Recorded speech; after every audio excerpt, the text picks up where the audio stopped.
अस्सलाम वालेकुम Karachi, welcome to the show. और मेरा नाम है उमर रफीक। आज मैं पूरे कराची से पूछना चाहूंगा कि हमारी लाइफ का साउंड ट्रैक क्या है। क्या ये ट्रैफिक का शोर या फिर पुराने गानों में जो सुकून मिलता है।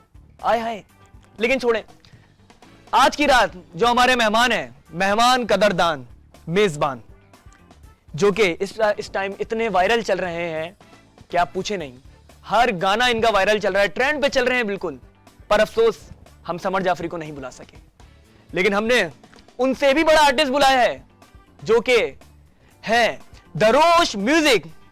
तालियां भाई, तालियां बजाएं।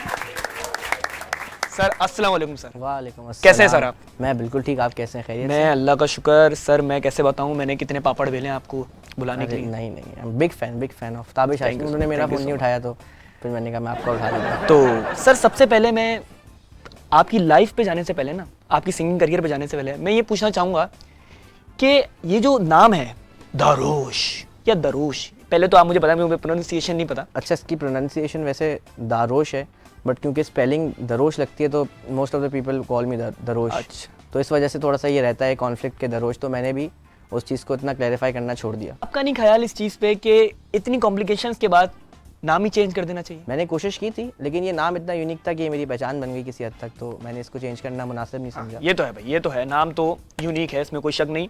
और इसके पीछे कहानी है कोई?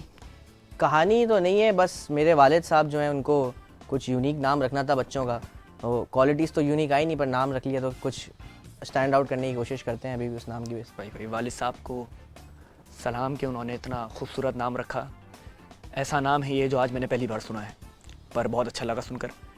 दारोश, ये बताइए दारोश साहब, दारोश साहब आप ये बताइए, दारोश साहब आप ये बताइए कि आपने सिंगिंग किस उम्र से स्टार्ट करी? ये जो शौक है सिंगिंग मैंने चाइल्डहुड से ही मुझे शौक था। फिर एक टाइम आया कि मैंने सोचा कि मैं गिटार सीखता हूँ, तो गिटार तो नहीं सीख सका। फिर सोचा कि गाना सीखता हूँ, तो गाना सीखने गए, फिर वो भी छोड़ दिया। फिर ये बीच में एक वो आता है कि आपको एक हिट होता है कि यार फिर से स्टार्ट करते हैं, तो ऑडियंस का एक रिएक्शन होता है, उससे आपको अंदाज़ा हो जाता है कि आप गा सकते हो कि नहीं गा सकते। अभी भी ऑडियंस कुछ लोगों को रिएक्शन देती है, लेकिन वो नहीं गा सकते।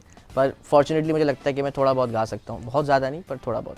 तो पहले आपने किसको सुनाया गाना, मतलब आपने कहाँ गाया?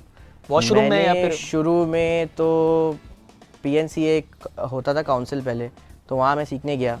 तो उसके बाद मुझे रियलाइज़ हुआ कि नहीं, मैं बाथरूम से बाहर भी गा सकता हूँ। तो फिर आपको पता चला आप बाथरूम सिंगर नहीं है? बाथरूम सिंगर नहीं है सिर्फ, एग्जैक्टली। तो कभी कोई ऐसा रिएक्शन आया ऑडियंस का कि वो तो आपको याद रह गया, यार काश ऐसे लोग हर इवेंट में आ जाते तो हर इवेंट मेरा? अच्छा, ये अच्छे रिएक्शन की बात कर रहे हैं बुरे? ये मैं अच्छे रिएक्शन की बात कर रहा हूं। अच्छे रिएक्शन की बात कर रहे हैं, तो अच्छा रिएक्शन जो है ना वो डेफिनेटली आया, लेकिन उसके लिए ना ये डिपेंड करता है कि आपको ऑडियंस की साइकोलॉजी कितनी पता है। जैसे कुछ गाने मेरी प्लेलिस्ट में ऐसे हैं कि मुझे पता है कि उसका एक पार्ट मैं गाऊंगा तो ऑडियंस ऑलरेडी रेडी होगी उसका दूसरा पार्ट गाने के लिए। तो अब तो ये है कि थोड़ा सा एक्सपीरियंस आ गया है, तो मुझे थोड़ी सी ना ऑडियंस की साइकोलॉजी समझ आ गई है। तो अब बहुत अच्छी ऑडियंस मिलती है कि मैं कोई एक लाइन गाता हूँ और वो मेरे साथ गा रहे होते हैं, तो that's a very important thing मुझे लगती है म्यूज़िक में। क्या बात है, इसमें कोई शक नहीं कि आपकी आवाज़ हमने सुनी, और हमने भी जब सुनी तो हमने भी ये बोला कि भाई इसके आगे का क्या है। लेकिन ये क्या आवाज़ बहुत प्यारी है आपकी, इसमें कोई शक नहीं, और आप बहुत आगे जाएंगे। तो आपने देखा होगा कि हर इंसान का एक ऐसा फेज आता है कि जब वो कोई काम कर, स्ट्रगल फेज आप कह लो, कि उसमें वो बोलता है कि भाई अब मुझे नहीं करना ये, बिल्कुल ऐसे क्वाइट करना है। तो आपका कोई ऐसा फेज आया? अच्छा, मैं ये मानता हूँ पर्सनली कि अगर आप किसी भी चीज़ को बहुत ज़्यादा किसी चीज़ के लिए पैशनेट हो तो आपके अंदर वो मायूसी नहीं आनी चाहिए। आती है, लेकिन आपको यही तो आपका होता है कि आपको उस मायूसी को टेक ओवर करने देना है कि नहीं देना है। बिल्कुल। तो ऑब्वियसली हाइज एंड लोज होते हैं लाइफ में इंसान के, बट ज़रूरी है कि आप उस चीज़ से लड़ें और आगे बढ़ें। तो वो तो आते हैं, बट ये कि मैंने कभी क्विट करने का नहीं सोचा, वो चीज़ नहीं कभी। मैं आपसे पहले दरोश भाई ये सवाल पूछना चाहूँगा कि आपने देखा होगा कि अक्सर ना नए आर्टिस्ट आते हैं, जैसे कि आप देख सकते हैं नए आर्टिस्ट आते हैं, उनके साथ ना उनको चूंकि इंडस्ट्री के बारे में इतनी चालाकी है, उनको पता नहीं होती, तो उनके साथ बहुत सारे बड़े प्रोड्यूसर भी बड़े नाम इंडस्ट्री के उनका फ़ायदा उठाते हैं। उनसे काम लेने के बाद उनको पैसे कम देते हैं या देते ही नहीं है या डिले कर देते हैं। तो आपके साथ कभी कोई ऐसा वियर्ड एक्सपीरियंस हुआ? मेरे साथ ऐसा तो नहीं हुआ, कभी ऐसा स्कैम नहीं हुआ। ये है कि मैंने इतना कभी प्रोमिसेस पे यकीन नहीं किया। आई ऑलवेज बिलीव कि आप जो भी बात कर रहे हो ना, आप वो एक्शंस मैटर करते हैं, बातों से कुछ नहीं होता। तो मेरे साथ एक रीसेंट एक्सपीरियंस ये हुआ था कि मुझे एक दोस्त ने ना एक ऐसी आउट ऑफ नोवेयर मैसेज किया कि यार एक परफॉर्मेंस करवानी है। एक इवेंट वाले थे, काफ़ी बड़े इवेंट वाले थे, तो मैं नाम नहीं लूँगा उनका, देना का दिल चाह रहा है लेकिन लूँगा नहीं, खैर। तो ले सर, नहीं यार, हम मेरे लिए मसला हो जाएगा, क्या पता अगले साल फिर कंसिडर कर ले। खैर, तो इस मसला ये हुआ कि उन्होंने मुझे, टीम ने उनकी मैसेज किया कि यार आप परफॉर्म करेंगे हमारे उसमें ऑल दैट। मैंने बोला ठीक है डन है। उन्होंने बोला हमारी एक कंडीशन है। मैंने कहा कंडीशन ये, उन्होंने बताया कि भाई 15 मिनट की परफॉर्मेंस का स्लॉट है आपका और 1.5 लाख रुपए। मैंने बोला यार 1.5 लाख रुपए के 15 मिनट मतलब वर्थ इट है ना, मतलब इतने तो सीधी बात है, पहली बार किसी को 1.5 लाख मिले हैं। हाँ ना, 15 मिनट के तो 1.5 लाख रुपए एक्सपेक्ट नहीं करते ना हम। तो मैंने बोला सीन ऑन है। मैंने प्लेलिस्ट वगैरह सब तैयार कर ली, अपनी सेट लिस्ट तैयार करी, मैंने मैसेज किया, मैंने कहा भाई सीन ऑन है।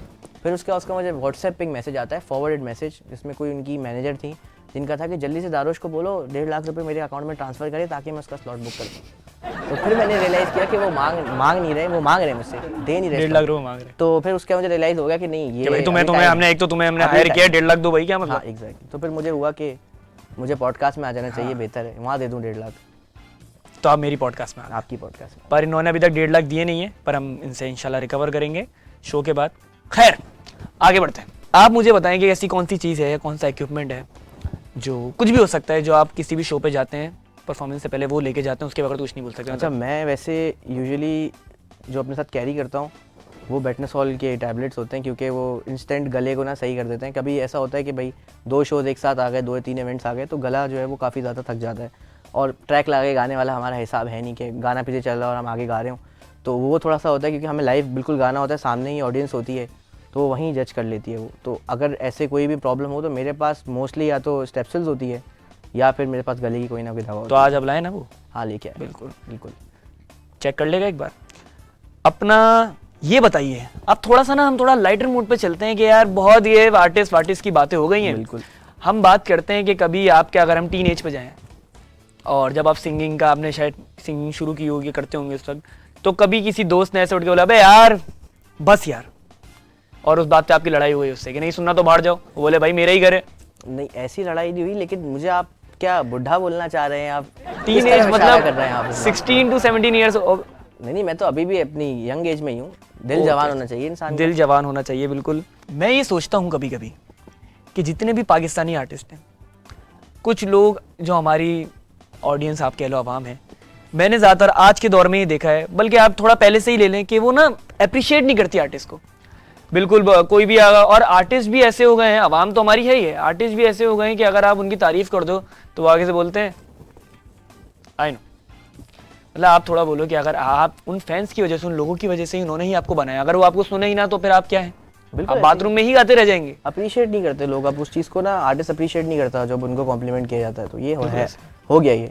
लेकिन ये है कि आपने यहाँ सुना है, आपकी आवाज़ बहुत अच्छी है माशाल्लाह। I know.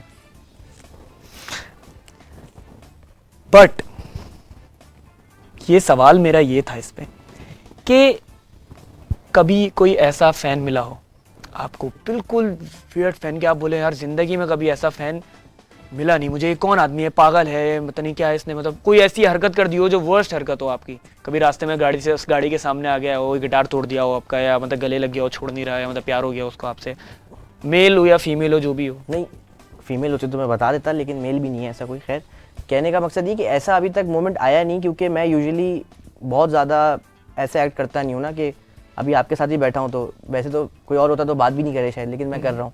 उसकी वजह ये होती है कि हम आर्टिस्ट जो है ना, वो फैन नहीं फ्रेंड में बिलीव करते हैं, कुछ मेरे जैसे जो होते हैं, तो मैं फ्रेंड्स में यकीन रखता हूँ। तो मैं इस चीज़ की वजह से भुगता बहुत अच्छी बात कही है आपने। मैं बहुत मुतमईन बोल के बहुत मुतासिर हुआ मैं आपकी इस बात से कि आपने हमें इस काबिल समझा कि अपने सामने आपने हमें बिठाया, वरना हमारी क्या जुर्रत कि हम इतने छोटे आर्टिस्ट से बात करें। खैर आगे चलते हैं। मैं ये कहना चाहूँगा आपको कि आप माशाल्लाह इतना आगे, इतने कम टाइम में आप इतना आगे गए। कराची की कितनी सारी यूनिवर्सिटीज़ हैं जिसमें आपने शोज़ किए, इवेंट्स किए और आपको बुलाया गया। यहाँ तक कि हमने भी जब आपको एक्सप्लोर किया तो हमने देखा कि भाई वाकई माशाल्लाह ये आर्टिस्ट हैं। लेकिन आपने ये चीज़ देखी कि आजकल ना इतनी वो हो गई है कि नए आर्टिस्ट को ना चांस नहीं दिया जा रहा। बिल्कुल ऐसे ही है। पुराने आर्टिस्ट को हर जगह, जबकि इतने हमारे यंगस्टर्स हैं, इतने आर्टिस्ट हैं जो अंडरग्राउंड है, बहुत मतलब आप कह रहे हैं अंडररेटेड हैं, जिनको आप वो नहीं कर रहे। और बहुत सारे आर्टिस्ट ऐसे हैं जो ओवररेटेड हैं और उनको आप शोज दे रहे हैं और उनको आगे ला रहे हैं और वो कुछ भी कर रहे हैं। तो आप उस पर बता, आपका पॉइंट ऑफ व्यू क्या है उसके ऊपर? अच्छा, मेरा पॉइंट ऑफ व्यू इस पे ये है कि ऑडियंस का एक तो अब नैरेटिव बहुत चेंज हो गया है। एक पर्सपेक्टिव पहले था कि आप पहले सिर्फ आवाज़ सुनते थे, अब गाने का पूरा जो ट्रेंड है, जो पूरा का पूरा जो एक रुझान है ना, वो म्यूज़िक की साइड पे शिफ्ट हो गया है।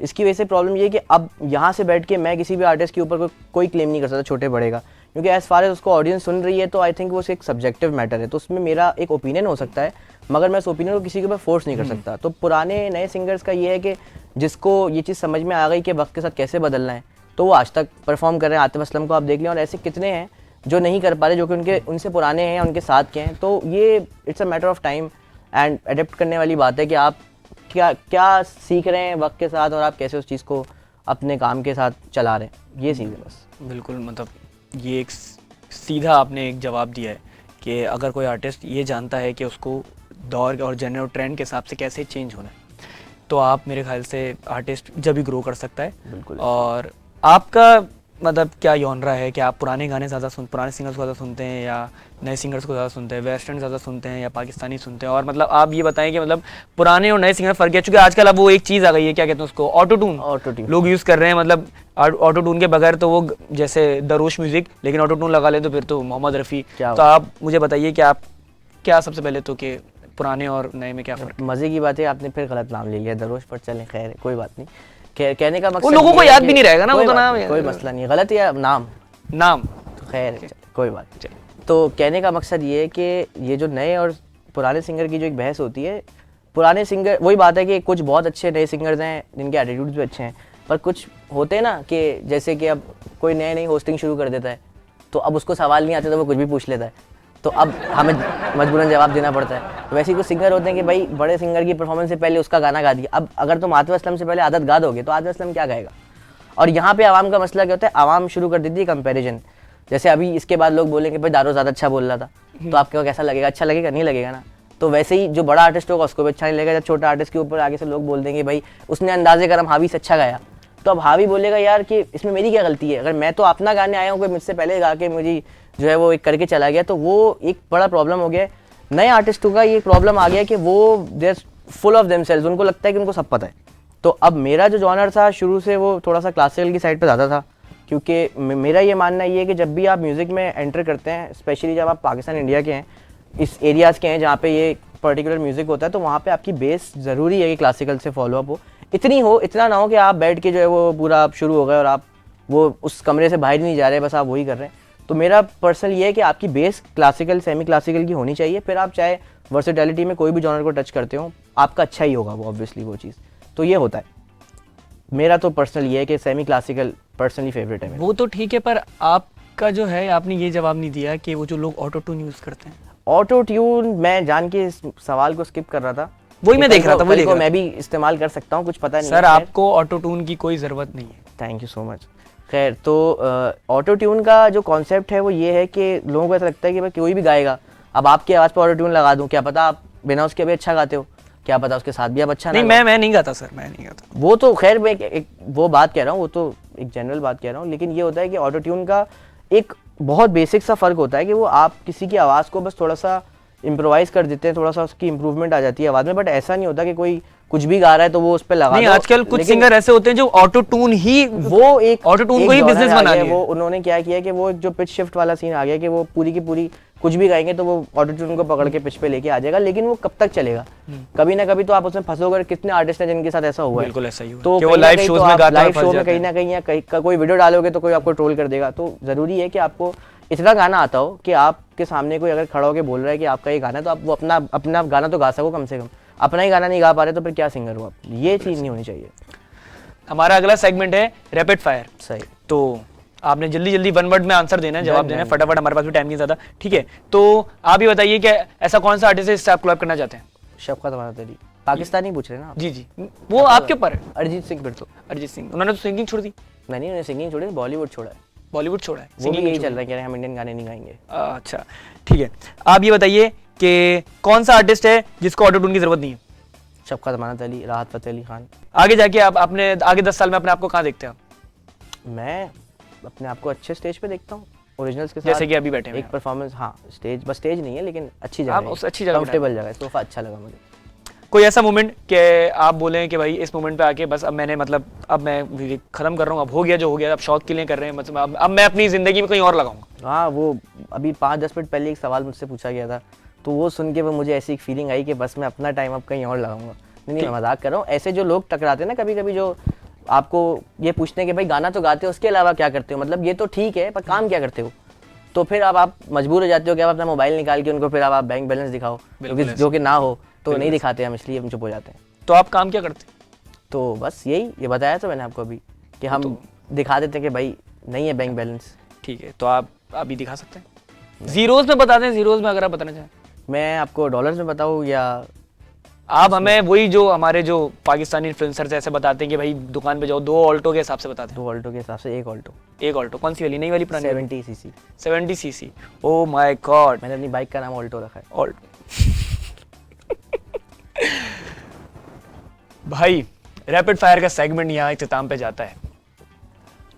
हम चलते हैं एक छोटे से ब्रेक पर और उसके बाद हम आपको सुनाएंगे तरोज भाई की लाइव परफॉर्मेंस दिखाएंगे हम आपको, जो कि आप सुनेंगे तो आपको भी फील होगा कि मैं आपको वो दर्द एक्सप्लेन कर पाऊंगा मैं, बल्कि मेरे एक्सप्लेन की जरूरत नहीं है कि मैं यहाँ कैसे बैठा हूं।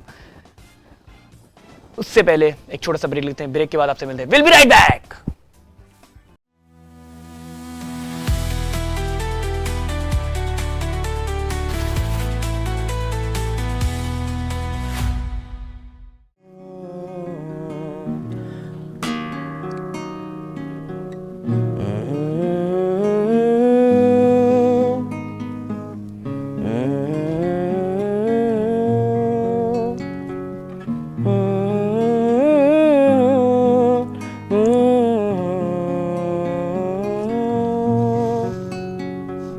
जाने तमन्ना जाने अदा तुझे, जैसा है सोचा पाया वही, सूरज की किरणों सा एक चेहरा देखा है तुम सा मैंने नहीं, मेरी मोहब्बत का हर लम्हा तुझ में ही गुम सा गया, ना मैं हूँ आशिक ना मैं दीवाना, कह दो मुझे जो पिया,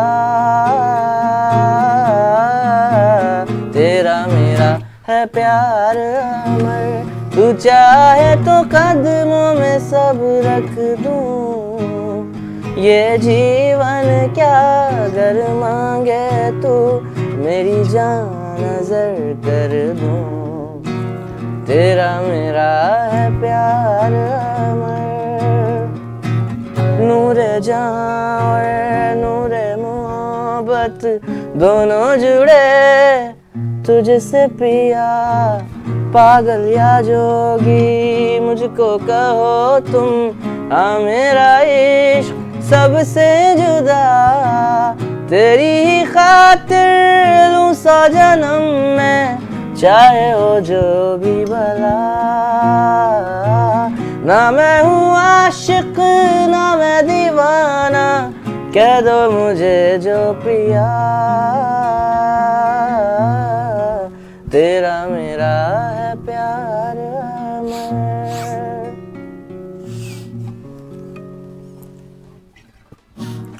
बहुत खूब।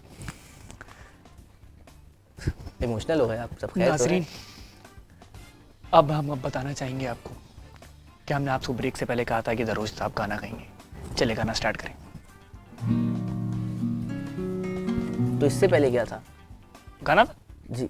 ओह वंडरफुल, ताली बजाइए, अब भी बजाइए मेरे ताली भाई। माशाल्लाह भाई माशाल्लाह, क्या आवाज़ है, मैं तो खो गया था और मैं बस कोशिश कर रहा था कैसे निकलूं इस आवाज़ से भाई। वाह वाह वाह, इतनी खूबसूरत आवाज़। क्या बात। आपने कभी भीख मांगने की कोशिश की है? आप मुझे इस वक्त अच्छे लग रहे हैं, अगर आप लड़की होते तो मैं आपका रिश्ता मांग लेता। आप जो है थोड़ा सा नाजुक सूरत हाल हो रहे हैं, तो आप मुझे बताइए कि कभी कोई ऐसी फैन, फीमेल फैन लड़की आपकी कभी किसी को इम्प्रेस किया, अपना इम्प्रेस करने का सुनाया गाना? नहीं, ऐसा नहीं किया कभी भी मैंने, ऑन कैमरा ऐसा बोलना पड़ता है, पर हाँ ऐसा नहीं किया मैंने। ये आप किसी को बताएगा? ये काट दीजिएगा। काट के दिखाएगा फिर? हाँ ठीक। तो मैं ये कहना चाह रहा हूँ, तो आपकी अभी आप जी कोई तो नहीं ऐसा कुछ भी नहीं, ऐसा कुछ नहीं बोलना पड़ता है ऐसा। माशाल्लाह सबको खुश इनको तो रखना जरूरत ही नहीं है लड़की की, ये शीशा बना हुआ बाल खोले देखे लड़की बना तो लड़का बस सबको खुश करना पड़ता है, बिल्कुल ऐसा ही नाम है। नहीं ले सकते। आप बहुत ही खूबसूरत आवाज़, और ऑनेस्टली मतलब मैं तो बहुत बड़ा फ़ैन हूँ इनका और बहुत अच्छी आवाज़ लगी। एक हमारे लिए आपका ना, आपके लिए ना एक छोटा सरप्राइज़ है, वो है कि हमारी अपनी एक टीम मेंबर जो कि बहुत खूबसूरत आवाज़ है उनकी माशाल्लाह से, कि मतलब हम चाहेंगे कि आप उनके साथ थोड़ा सा गाएं। तो ladies and gentleman and fathers and grandfathers and granddaughters and grandson, neighbours and shopkeepers, वाह, हम भरपूर तालियों में बुलाना चाहेंगे अपने ही टीम मेंबर को, हुरैन नियाज। वाह वाह, आइए आइए, बैठिए बैठिए, तालियां। बैठिए बैठिए। वालेकुम अस्सलाम हुरैन, कैसी? तो आप अपना काम खत्म करके आइए जी, काम खत्म करके आइए, आप गा लें। तो अगर आप चाहें कि आप हमारे लोगों को, जो आवाम है हमारी, जो आप लोगों को पसंद करती है, तो जिनमें मैं नहीं हूँ, तो आप चाहते हैं, हम चाहते हैं कि आप उनको एक ड्यू करके सुनाते हैं। तो आप लोग तैयार हैं? कौन सा गाना गाने वाले? पहले आप मुझे बताइए, गाना कौन सा गाने वाले? वो डुओ बोल रहे हैं, डुएट होता है, कोई बात डुओ में सुना दें, वो ठीक सबसे है? मिल गया। तो अभी हम आपको गाना सुनाएंगे। जी जी, गाना ही सुनाएगा, देखें पहले। ठीक।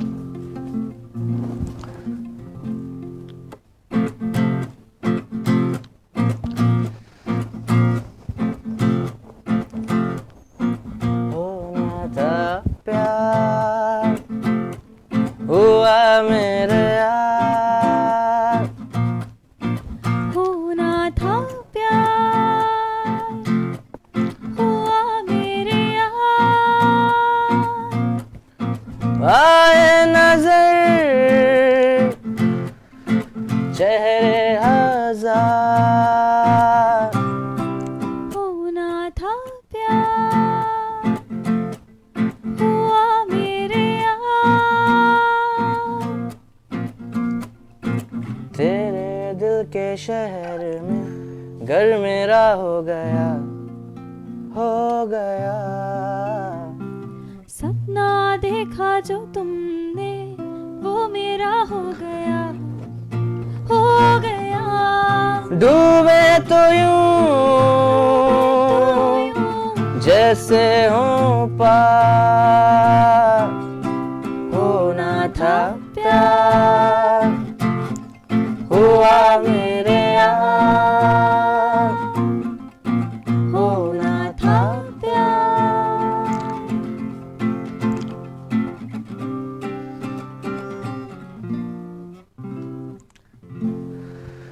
भाई क्या बात है भाई, तालियां आप लोग तीनों बजाइए। बहुत ही उम्दा, बहुत ही खूबसूरत। ऐसा मैं बोलना चाहता था, पर फिर भी मैं बोल नहीं पा रहा हूं, तो बोलूंगा बहुत ही खूबसूरत, बहुत ही मजा आया। आप लोगों की आवाज़ माशाल्लाह बहुत अच्छी है। दारुश, आपका बहुत बहुत शुक्रिया कि आप आए और आपने हमें अपना कीमती वक्त दिया। थैंक यू भाई। तो जाते जाते मैं चाहता हूँ कि एक मेरा फेवरेट सॉन्ग है, तेरा होने लगा हूँ। जाते जाते अगर आप सुना दे तो, जाते जाते तेरा होने लगा हूं, तेरा मैं भी होने कुछ लगा कहना चाहूँगा आपको। हूं। जी जी इरशाद। मैं एक लहर हूँ, किनारा नहीं हूँ, क्यों देखते हो आंख भर के मुझे, मैं शादीशुदा हूँ, कुंवारा नहीं हूँ। वाह वाह वाह वाह, ऐसे शेर का तो मुझे इंतजार था। लाखों शेर सुने, ऐसा शेर नहीं सुना। मेरे पास खुले नहीं है, वरना मैं आपको जरूर पैसे देता इस बात पे। तो खैर, वो मैं होस्ट से ले लूंगा जब आएगा होस्ट। ओके, उससे ले लेंगे। तो जाते जाते आप लोग को एक पर्सनली में प्लीज अगर आप सुना दें, रिक्वेस्ट है आपसे एक। जरूर जरूर। तो ऐसे तो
इसी के साथ हम चलते हैं शो के इख्तिताम पर।